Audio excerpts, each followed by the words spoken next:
Basically, how many actions can that orbicularis oculi have? The soft and the hard part. Okay. What part of the orbicularis oculi do you think is in use when there's a sudden flash of lightning or flash of light in front of you? The orbital part. Why? It's tight. But if kind of, I don't know. If a girl will do like that, I don't know. The palpebral part. So basically, one siya itong for your, if you tighter, that's the orbital. Gently, it's more of the palpebral part. Okay. About this one. This is the answer natin ka. Okay. Or that's actually the arrow is pointing to the oral fissure. No? The oral fissure, the opening. Okay, because we're going to discuss the other orbicularis oris. Oris. So that's the oral commissure or the oral fissure. And around that is your orbicularis oris.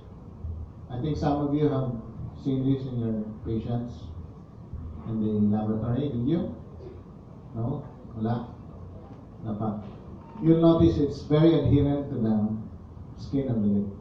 So when you peel it off, you'll observe the softness around the orbital fissure, oral fissure. Okay.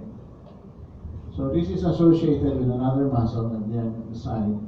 This is a buccinator, okay, or buccinator. How is it called buccinator? Buck is actually. Okay, mabusina man. No? It's a whistle, for whistling, busina. Okay.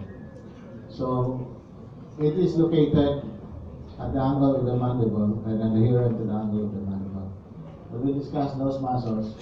And the primary purpose of the orbicularis oris is, first, is what? When it contracts, okay, pucker the lips, right? Number one is close the lips. And if a girl sees you, or a boy wants to kiss you, pucker the lips like that. Okay. So I think that's the action you really like. From the orbicularis oris. We'll talk about innervation and the origin of this orbicularis oris where? Asan man siya? It starts from the medial border of the maxilla and the mandible. And it's attached to the skin of the lips. Okay. So around the orbicularis oris, near to that, on top of the buccinator, is your buccal fat pad. And this is it continues to the masseter muscles. Okay, you'll find the buccal fat pad. And if you try to skin out the buccal fat pad, you'll be seeing a lot of muscles around. Okay. It's like spoke of the wheel pattern. Spoke of the wheel pattern. If you can make mnemonics, can go name them from the 12 o'clock position to the 6 o'clock. We start off with the zygomaticus major. So my major, my minor, right? Asa man na siya nag-originate. Where does it come out? You wish you had your skull right now, right? So, comes from there, maxilla, zygomatic, okay? Zygomatic bone, your zygomaticus major, right? So, it inserts where? The upper lip and also the corner. Okay, your risorius muscle. Gives you the sardonic vein or the dry smile. Then you have your zygomatous minor, which is not there. If you can even stretch your imagination, it should be just beside the major. Okay? The levator anguli oris. These three muscles that I'm mentioning now have almost the same action. The levator anguli oris and the levator labii superioris. They all come from the inferior orbital. Okay? They come from that origin.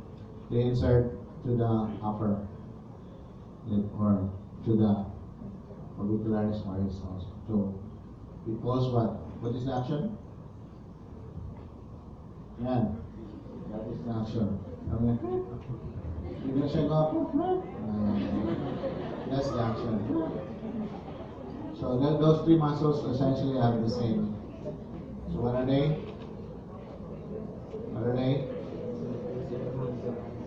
Labii, superioris, anguli, and minor. Okay. So then you have this particular muscle. It's very, very popular muscle. It's very popular even during our time because it has a very long name, just like some of you here. 1, 2, 3, 4 first names and another 2 last names. What is this? The levator labii superioris olecranon. Olecranon. So you're just like a Latin speaking person, no? Olecranon. Alright. Okay. So that is to elevate part to the ala up.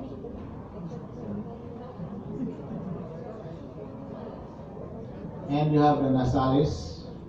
What does the nasalis do? Elevate the nose. Okay. So, Hoffman? Okay. I saw you as silaw na smile. Instead of okay.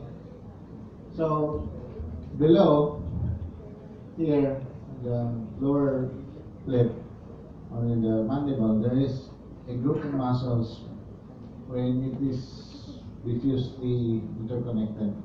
Sometimes you may not be able to separate them yet. One of that is what?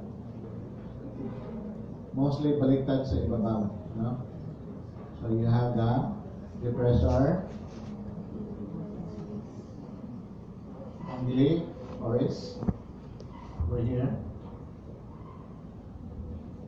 The labii inferioris.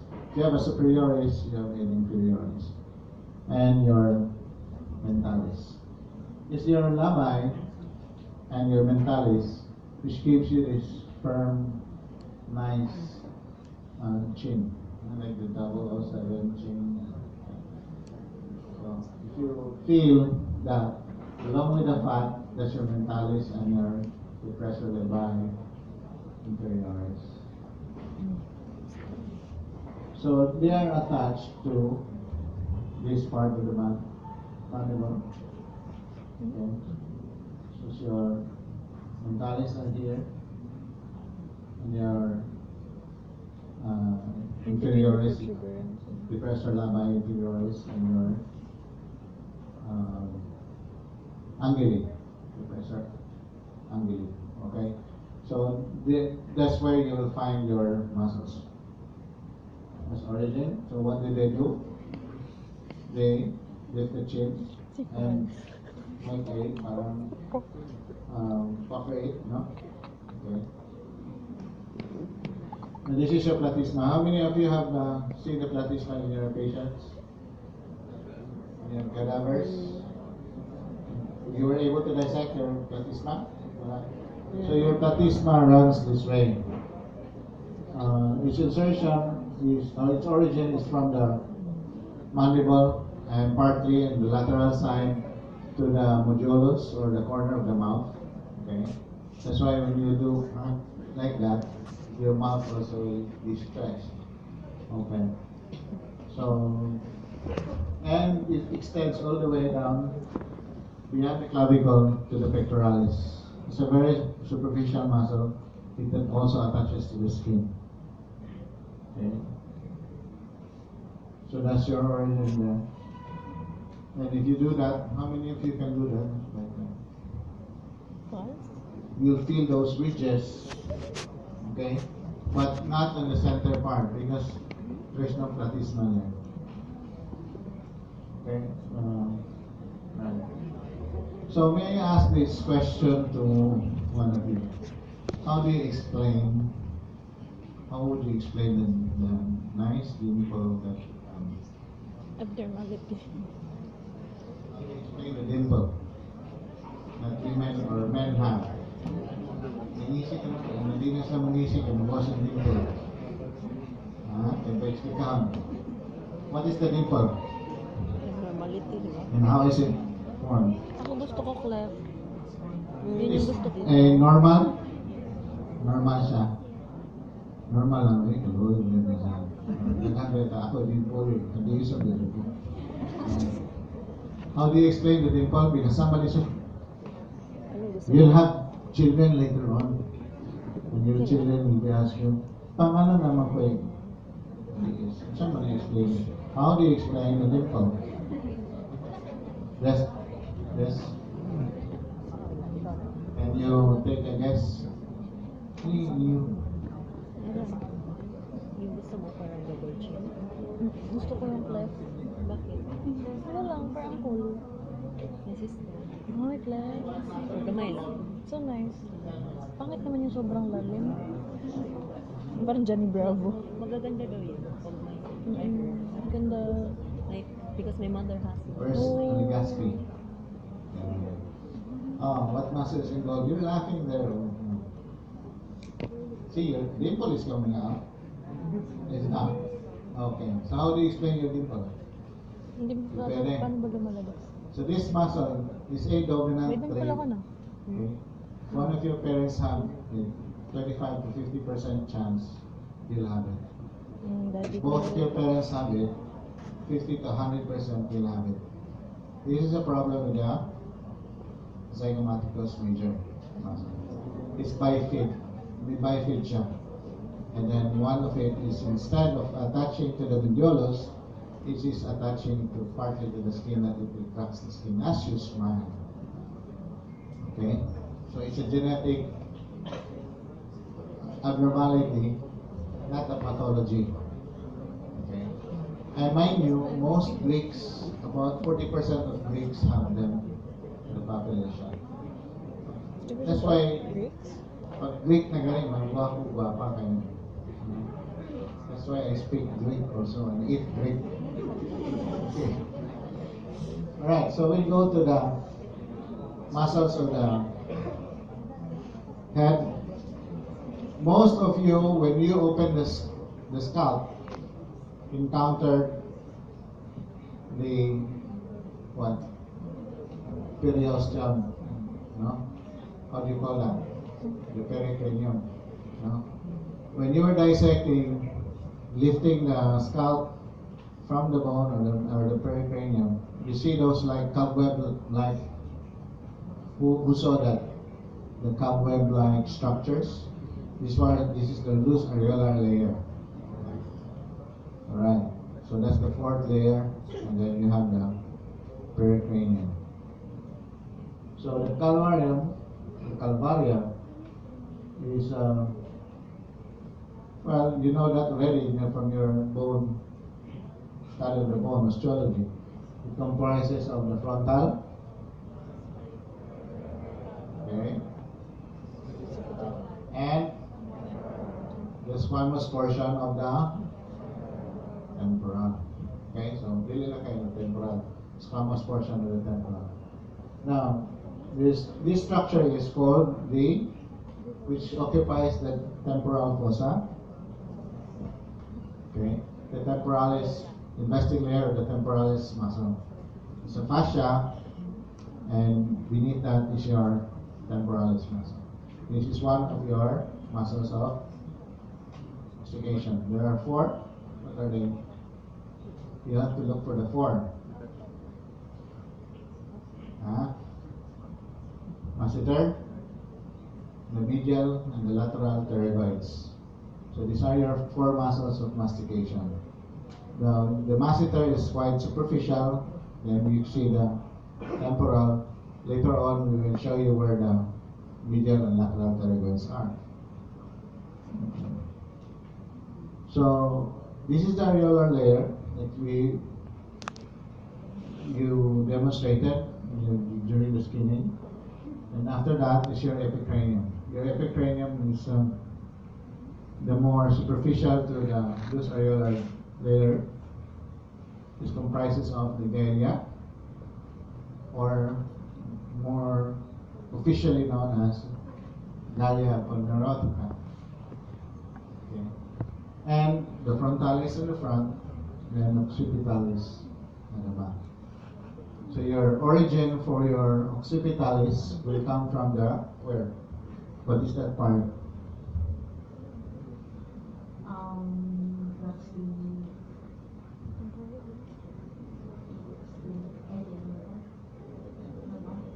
Hiatus? Which part is that? Ito yung nakusip na this joke. Superior nuchal line, right? Okay. So from the frontalis, okay, where does the occipitalis insert? You know the origin. It inserts where? The galea, right? But the frontalis originates from the galea and inserts to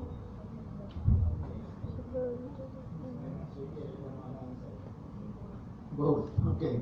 It inserts where? To the bone? What purpose is it?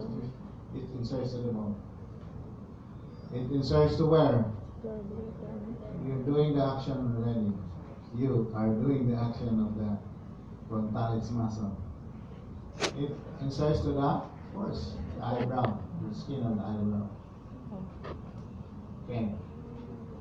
That's where it's inserted. If both muscles will contract, the occipitalis and the frontalis, what happens? Can anyone do this trick?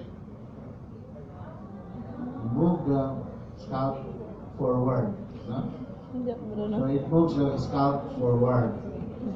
However, if you're okay, like that, if you're going to, if it's only the frontalis muscle that moves, it raises the eyebrow. It wrinkles the forehead. Sorry. So if you do like that, that's both galea ponderosa. Raises the eyebrow, moves the scalp forward. But if you frown your forehead, that's the frontalis. Okay. Now you have these muscles. There's a lot of muscles of frowning, no? A lot of muscles of frowning. You have the depressor supercilii over here. The procerus is midline, and beneath the 2 muscles, the procerus and the supercilii, is your corrugator supercilii. Okay, it's beneath. So later on, I will show you, because I'm showing you the cadaver pictures, because it's very important. It's so different when you're looking at the textbook.